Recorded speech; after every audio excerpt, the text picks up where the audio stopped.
Hello friends, চলো দেখা যাক কিভাবে আমরা কাস্টম থিম প্যাক বানাতে পারি। যেমন এটা থিম প্যাক, এটা আমার নিজের ছবি কালেক্ট করে, মার্ক নেলসনের ছবি কালেক্ট করে আমার বানানো। আসুন দেখা যাক আপনারাও কিভাবে এরকম সুন্দর থিম প্যাক বানাতে পারেন, প্লাস আপনার পিসিটা কিভাবে কাস্টমাইজ করতে পারেন। চলুন দেখা যাক। আমরা সেভ থিমে ক্লিক করে নাম দেব, ধরেন আমার নাম দিলাম KNTA দিলে। এবার আমরা কান্তার মধ্যে যাব, ডেস্কটপ ব্যাকগ্রাউন্ডে।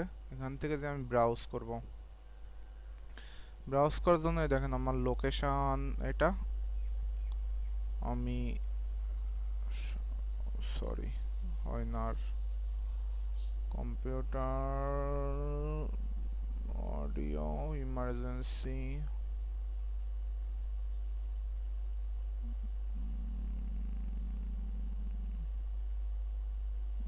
Emergency theme pack. ওকে, দেখছেন? এবার আমরা এটা 20 মিনিট, আপনি এখান থেকে ফিলও দিতে পারেন, ফিটও দিতে পারেন, স্ট্রেসও দিতে পারেন, টাইটেলও দিতে পারেন, সেন্টার। আমি ফিলই দিয়ে এটা 20 মিনিট পর পর এটা হবে। আমার 20 মিনিটে দিয়ে থই, এটা সাফেল হবে, সেভ চেঞ্জেস। এবার আসুন আমরা একটু উইন্ডোজ কালারটা করি,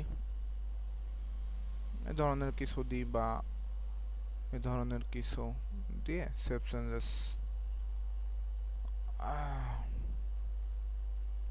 এবার ধরেন এই থিমটাকে আমরা সেভ করব টিয়ে দিয়ে। এবার এই থিমটা আমরা সেভ থিম ফর শেয়ারিং, এই থিমটাকে আমরা শেয়ার করব কিভাবে, মানে এই থিমটা দেওয়ার পর আমরা কাস্টম যে এটা কোথায় পাবো, বা এটা সেভ দিয়ে রেখে দেবো আমরা পিসিতে, নেক্সট টাইম যাতে আমরা ইউজ করতে পারি। এখানে দিলাম কান্তা বলে আমার নামে দিলাম। দেখেন ডেস্কটপের পর এটা সেভ হবে, টাইম লাগবে একটু। এর সাথে আমরা সাউন্ডস অ্যাড করতে পারি, তারপর ধরেন আপনি অ্যাকাউন্টে যে পিকচার ওইগুলোও অ্যাড করতে পারেন, ঠিক আছে? কাস্টমাইজ হবে আপনার পুরো থিমটা, আপনি দেখা যাচ্ছে আপনার মতো করে সাজিয়ে নিতে পারেন। মাউস পয়েন্টার দিয়ে, ডেস্কটপ আইকন দিয়ে, সেটা আপনি কিভাবে কি দিবেন সেইভাবে আপনার পিসিটা সুন্দরভাবে সেজে উঠবে আপনার মনের মতো করে। দেখেন আমরা দেখি, আসুন। আমার ডেস্কটপের পরে সেভ হয়ে গেছে মনে হয়। হ্যাঁ, এই দেখেন কান্তা ডট থিম প্যাক। এবার ধরেন আমরা দেখি যে হ্যাঁ, হ্যাঁ ক্লিয়ার। ভালো থাকবেন, ধন্যবাদ। নেক্সট টিউটোরিয়াল দেখার জন্য স্বাগতম।